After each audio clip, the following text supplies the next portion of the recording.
సాధించాలంటే ఒకే ఒకటి, గుడారములో దుర్మార్గతను కొట్టివేయాలి. స్తోత్రం. చేత్తో నిప్పులు పట్టుకుంటే ఏమైపోతాయి చెప్పాలి? కాలిపోతాయి. కాలుతున్నా కానీ అట్లాగే పట్టుకుంటే చేయి కాలిపోతాయి, ఏళ్ళు కాలిపోతాయి, కాలిపోతావు. ఈనాడు మనుషులు అట్లా కాల్చుకుంటున్నారు కానీ చేతులన్నా పోగొట్టుకుంటున్నారు కానీ పాపాన్ని మాత్రం విడిచిపెట్టలేదు. విడిచిపెట్టే శక్తి కూడా నీకు లేదు. అయితే నేను విడిపించే శక్తి, యేసే శక్తి, నీ విమోచకుడు బలవంతుడు. హల్లెలూయా, హల్లెలూయా. దేవుని నామానికి స్తోత్రం కలుగునుగాక. హల్లెలూయా. ఇశ్రాయేలు బలిష్ఠుడు. స్తోత్రం కలుగునుగాక. ఇశ్రాయేలు సర్వశక్తి కలిగిన దేవుడు, నీ విమోచకుడు, బలవంతుడైన దేవుడు. ఎంతటి భయంకరమైన పాపమైన, శాపమైన, ఐగుప్తైన, లోకమైన నువ్వు బంధించబడ్డా, నీ దేవుడు తన బలవంతమైన చేతులతో, హస్తాలతో, నువ్వు ఎంత పాపములో భయంకరంగా కూరుకుపోయినా సరే నిన్ను పట్టుకొని బలమైన చేతితో విడిపించగలిగిన శక్తిమంతుడు, బలవంతుడైన విమోచకుడు, విడుదల నాయకుడు, బలమైన విమోచకుడు యేసయ్యా. కొట్టాలి చప్పట్లు. అంత్య దినములలో మనుషులందరి మీద నా ఆత్మను కుమ్మరిస్తానని యేసయ్య చెప్తా ఉన్నాడు. హలో చెప్పండి గట్టిగా అందరూ. ఈ సంవత్సరం ఏ వాక్యం వేయించాలని ప్రార్థన చేసినప్పుడు మనుషులందరి మీద నా ఆత్మను కుమ్మరిస్తాను. అందరిలో నువ్వు కూడా ఉన్నావా లేదా? అందరిలో నువ్వు కూడా ఉన్నావా లేదా? ఉన్నావు. ఆ ఆత్మ నీ మీద కుమ్మరించబడి ఆ ఆత్మ నిన్నేం చేస్తుందంటే నువ్వు ఎంతటి భయంకర పరిస్థితులు ఉన్నా సరే నిన్ను విడిపిస్తుంది. స్తోత్రం చెప్పాలి. దేవుని నామానికి స్తోత్రం. హల్లెలూయా. యోబు గ్రంథం 9వ అధ్యాయం 10వ వచనం. యోబు గ్రంథం 9వ అధ్యాయం 10వ వచనం.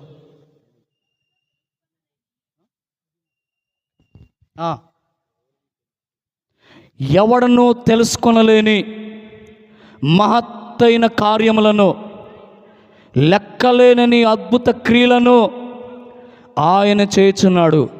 నీవు నీ మనసు తిన్నగా నిలుపుకుంటే, నువ్వు మనుషుల సహాయం కోసం కాకుండా దేవుడు సహాయం వైపు నువ్వు చేతులు జాపితే, నీ చేతుల్లో పాపం ఉండటం చూసి దాన్ని వదిలిపెట్టేసేస్తే, అల్లో చెప్పాలి, సీసాకాయలు దెబ్బ పగలగొట్టేసాయి నువ్వు యేసు నామములో. అల్లో చెప్పాలి, అల్లో చెప్పాలి. ఏం సీసాకాయలు తాగటానికి వెళ్తావుగా ఇంత కాయలు కోసం వెళ్ళి నువ్వు వెళ్తావు. వెళ్ళకూడదన్న సంగతి నీకు తెలుసు, పాపమని తప్పన్న సంగతి నీకు తెలుసు, అయినా వెళ్తావు. దెయ్యం నేను తీసుకెళ్ళగానే అక్కడ వెళ్ళి బాటిల్ కూడా కొని, డబ్బులు పెట్టి కొని వచ్చిన తర్వాత నీకు తాగాలనిపించదు, అసహ్యం కలిగిద్ది, రోత కలిగిద్ది, ఛీ అని వెగట కలిగిద్ది. నువ్వు కొన్నది, డబ్బులు పెట్టి కొన్నది కూడా పగలగొట్టేసేసి చప్పట్లు కొట్టు. తాగుడు మాని విడుదల పొంది నీ ఇంటికి వచ్చి క్షేమముగా నీవు, నీ భార్య బిడ్డలు సంతోషంగా, సమాధానంగా, ఆశీర్వాదకరంగా, దీవెనకరంగా నువ్వు బతికే రోజులు వచ్చేసేసినాయి. ఆమేన్.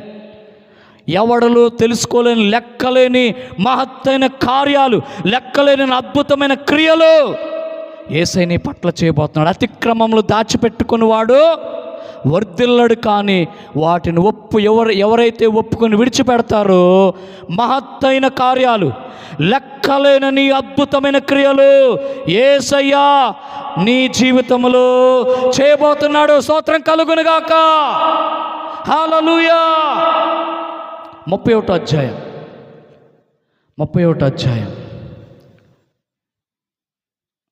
కాదు, దేవుని యొక్క వాక్యాన్ని 22వ అధ్యాయం, యోబు గ్రంథం 22వ అధ్యాయము 21వ వచనం నుంచి చదువుకుందాం. ఆయనతో సహవాసము చేసిన ఎడల నీకు సమాధానం కలుగును, అలాగున నీకు మేలు కలుగును. ఆయన నోటి ఉపదేశమును అవలంబించుము, ఆయన మాటలను నీ హృదయములో ఉంచుకొనుము. సర్వశక్తిని వైపు నీవు తిరిగిన ఎడలా నీ గుడారములలో నుండి దుర్మార్గమును దూరముగా తొలగించిన ఎడలా నీవు అభివృద్ధి పొందెదవో. స్తోత్రం కలుగునుగాక, స్తోత్రం కలుగునుగాక. మంచి నీళ్ళు, చెడు నీళ్ళు రెండు కలిపితే ఏమైద్ది? ఏమవుతాయి? కల్తీ అయిపోతాయి.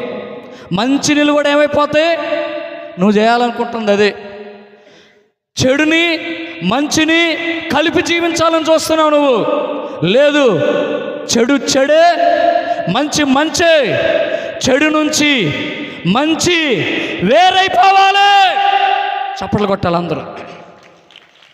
వెలుగు చీకటి నుంచి వెలుగు వేరైపోవాలి. యేసయ్య వెలుగును చీకటిని వేరు చేశాడు. లోకములో ప్రత్యేకపరచబడాలి. లోకములో మన జీవితం ప్రత్యేకించబడాలి. సపరేట్గా జీవించాలి, పరిశుద్ధముగా జీవించాలి. ఆయనతో సహవాసం చేస్తే నీకు సమాధానం, నీకు మేలు. చప్పట్లు కొట్టు. ఆయన నోటి ఉపదేశం అవలంబించు. దేవుడి మాటలు విని విడిచిపెట్టొద్దు, హృదయంలో ఉంచుకో. సర్వశక్తిని వైపు తిరుగు. నీ గుడారంలో మరలా చెప్తున్నాడు, దుర్మార్గం దూరంగా తొలగించు, అప్పుడు అభివృద్ధి పొందుతావు. అభివృద్ధి కావాలని ఎంతమందికి ఉంది? కొంతమంది డౌట్ పడుతున్నారు. చూసారా మీరు? అమ్మో పాస్టర్ గారు ఏందో అంటాడు, చేతులు ఎత్తావా? నేనెందుకు నేను మిమ్మల్ని బాగు చేయడానికి ఇక్కడ ఉన్నాం. దేవుడు స్తోత్రం. యేసయ్య ఉన్నాడు, మేము కూడా ఉన్నాం. ప్రియమైన దేని బిడ్డలారా, నీకు అభివృద్ధి కావాలంటే నీ గుడారం నుంచి దుర్మార్గం దూరంగా తొలగిస్తే నీవు అభివృద్ధి పొందేదవో. స్తోత్రం కలుగునుగాక. హుషారుగా దేవునామానికి స్తోత్ర, దేవునామానికి మహిమ కలుగునుగాక. Thank you Jesus. గమనించండి ప్రభునందు ప్రియమైన దేని బిడ్డలారా, సర్వశక్తిని వైపు నీవు తిరిగిన ఎడల ఆయన వైపు తిరుగు. దేవుడు నిన్ను అద్భుతంగా దీవించబోతున్నాడు. దేవుడు నిన్ను అద్భుతంగా నీకు విడుదల కలిగించబోతున్నాడు. దేవుడికే మహిమ కలుగునుగాక, స్తోత్రం కలుగునుగాక. 8వ అధ్యాయము 5వ వచనం చదువుకుందాం. యోబు గ్రంథం. నీవు జాగ్రత్తగా దేవుని వెతకిన ఎడల, సర్వశక్తుడకు దేవుని బతిమాలుకొని ఎడల, నీవు పవిత్రుడవై యథార్థవంతుడవైన ఎడల. ఏంటి? అన్నీ కూడా కండిషన్. నువ్వు ఎట్లా ఉండ పర్వాలా, నేను దీవిస్తా. నువ్వు ఎలాగుండ పర్వాలా, నేను నిన్ను ఆశీర్వదిస్తా, పరలోకమిస్తా, రక్షణిస్తా. బాప్తిసం ముందు ఎట్లా ఉండ పర్వాలేదు, బీడీలు తాగు, సిగరెట్లు తాగు, మామూలుగా జీవించు, పాన్పరాగలు, గుట్కాలు, కైనీలు అన్నీ వేసుకో. నీకు మొత్తం ఇంకా అక్కపోతే అన్నీ కలిపేసుకో.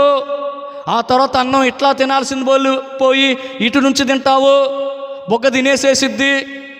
దేవుడు స్తోత్రం చెప్పు, అల్లో చెప్పు. ఆ నోరు సువాసన అయిపోద్ది. నాయన ఆ పాన్పరగాలు తినేవాళ్ళ యొక్క భార్యలకు చెప్పుకోవాలండి. దేవుడు స్తోత్రం. నాయనో వాళ్ళు అంత దూరం ఉంటేనే కంపు, నాయనో వంత నచ్చినట్టు అనిపించిద్దండి. కానీ కాపురం చేస్తుందా వాడితో? నిజంగా ఎస్తేరు, రెబకా, ఎలిజబెత్, నిజంగా మరియమ్మ. అల్లు చెప్పండి. నిజంగా మరియమ్మ అండి, అల్లు చెప్పండి. ప్రియమైన దేని బిడ్డలారా, దయచేసి గమనించండి. దేవుడు వాక్య భాగములో మనం గమనిస్తే, ప్రియమైన దేవుని బిడ్డలారా గమనించండి, ఎట్టి పరిస్థితుల్లో కూడా అవి అలాగే వాటితో కలిసి జీవిస్తే కుదరదు. ప్రియమైన వాళ్ళరా, ఏం చేయాలంటే వాటిని విడిచిపెట్టేసేయాలి. విడిచిపెట్టినప్పుడు ప్రియమైన నిశ్చయముగా ఆయన్ని యందు శ్రద్ధ నిలిపి స్తోత్రం చెప్పాలి. నీ నీతికి తగినట్టుగా నీ నివాస స్థలమును వర్ధిల్లజేయును. ఎట్లా చెప్పాలి? ఎట్లా? నీ నీతికి తగ్గట్టుగా నీ నివాస స్థలాన్ని వర్ధిల్ల చేస్తాడు, అభివృద్ధి చేస్తాడు, ఆశీర్వదిస్తాడు. ఆశీర్వాదం కోసం నువ్వు పరిగెత్తాల్సిన పని లేదు. ఆశీర్వాదమే నీ వెంట పడుతుంది. ఈ దీవెనలన్నీ నీ మీదకి వచ్చి నీకు ప్రాప్తించును. ఉద్యోగం వెతుక్కుంటూ వచ్చింది, వివాహ సంబంధం నీ బిడ్డని నీ కుటుంబాన్ని వెతుక్కుంటూ వచ్చింది, మంచి కాలేజీలో సీటు నీ బిడ్డలకి వెతుక్కుంటూ వచ్చింది, ఫ్రీ సీట్ వచ్చింది. అల్లు చెప్పాలా? అప్పుడు నీ స్థితి మొదట కొద్దిగా ఉండినను తుదన్ నీవు మహాభివృద్ధి పొందుతావో. స్తోత్రం చెప్పాలి.